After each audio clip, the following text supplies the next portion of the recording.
साथियों, आज मैं आप लोगों को बताना चाहूंगी कि आयुर्वेद है क्या। आयुर्वेद की डेफिनेशन क्या है। हिता हितं सुखम दुखम आयुस्तस्य हिता हितं मानं च तच्च यत्रोक्तम आयुर्वेद स उच्यते। इसका मतलब है कि हमारे बॉडी के लिए क्या हितकारी है, क्या अहितकारी है, क्या सुखकारी है, वो सब कुछ ध्यान में रख के हम आयुर्वेदिक डॉक्टर्स को ट्रीट करना होता है।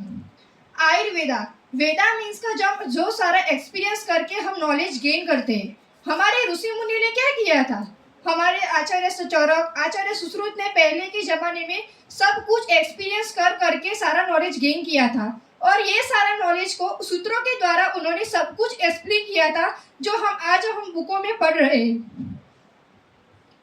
इसी आयुर्वेदा की बेद से वैद्य राजेश ठक्कर सर ने हमारे सामने वो एक एक्सपीरियंस है, हमारे सामने वो एक उदाहरण है कि इसी आयुर्वेदा की बेद से वैद्य राजेश ठक्कर सर ने अपना पूरा लाइफ बदल दिए।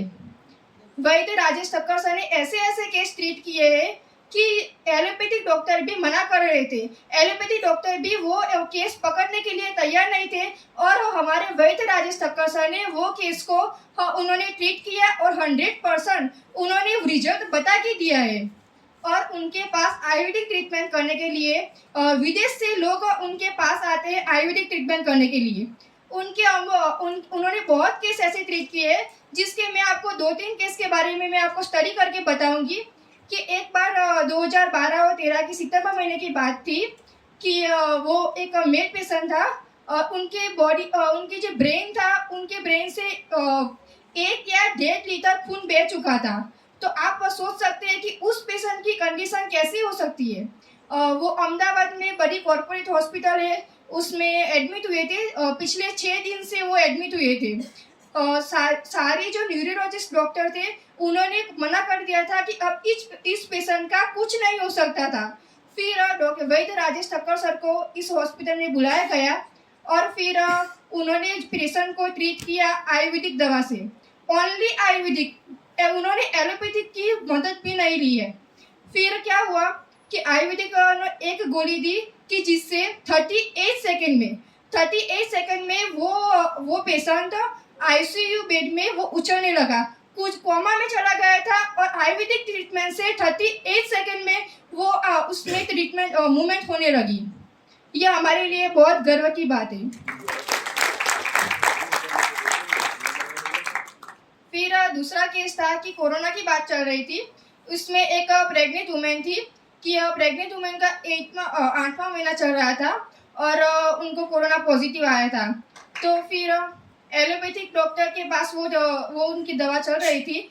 तो हम कुछ एलोपैथिक डॉक्टर कह रहे थे कि हम उससे कुछ ऐसी मेडिसिन नहीं, हैवी मेडिसिन नहीं दे सकते हैं क्योंकि कुछ इन्फेक्शन हो गया तो कौन जवाबदार ले सकता है। तो वो पैरासीटामोल और एंटीबायोटिक्स मेडिसिन भी देते थे। फिर भी उनको कुछ असर ही नहीं हुआ, कुछ ट्रीट नहीं हो रहा था। फिर वो वैद्य राजेश ठक्कर जी ने उनको केस को हैंडल किया और 10 दिन में उन्होंने कोरोना नेगेटिव ला के बताया, वो भी आयुर्वेदिक मेडिसिन से। ऐसे भी उन्होंने बहुत केस सॉल्व किए। उनके तो इतने सारे केस हम स्टडी अभी नहीं कर सकते क्योंकि हमारे लिए बहुत टाइम कम हो जाएगा।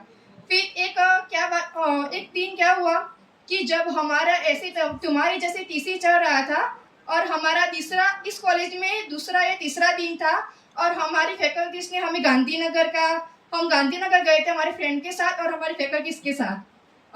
नरेंद्र मोदी जी का फंक्शन था, आयुर्वेदिक फंक्शन था गांधीनगर में, महात्मा गांधी वाले ना वहाँ। तो उसमें महात्मा गांधी जी ने खुद बताया था ये बात। नरेंद्र मोदी जी ने भाषण में ये खुद उन्होंने बताई थी आयुर्वेदिक के बारे में कि उनके पूर्व राष्ट्रपति थे, केन्या के पूर्व राष्ट्रपति थे, उनके वो फ्रेंड्स है, उनकी बेटी रोजमेरी की आंखें चली गई थी। उनके कुछ जीवन के बढ़ाव से उनकी आंखें चली गई थी। उन्होंने पूरे विश्व के बड़ी बड़ी हॉस्पिटल से उन्होंने ट्रीट किया था पर कुछ भी असर नहीं हुआ। फिर वो हमारे भारत में आए, केन्या के थे, फिर भी वो रोजमेरी का इलाज कराने के लिए हमारे भारत में आए और हमारे आयुर्वेदिक ट्रीटमेंट उन्होंने आयुर्वेदिक ट्रीटमेंट स्टार्ट की और आयुर्वेदिक ट्रीटमेंट से उनकी रोजमेरी की आंखें वापस आई। तो नरेंद्र मोदी जी ने खुद स्वीकारा था, सबके सामने, इतना बड़ा हॉल था, सबके सामने उन्होंने स्वीकारा था कि जो एलोपैथिक नहीं कर पाया वो हमारा आयुर्वेदिक ने कर दिखाया। ऐसे तो आयुर्वेदिक के बारे में बताना चाहूंगी तो बहुत कुछ है, पर टाइम कम हो जाएगा, तो मैं मेरी वाणी को विराम देती हूँ। अस्तु, जय हिंद, जय भारत।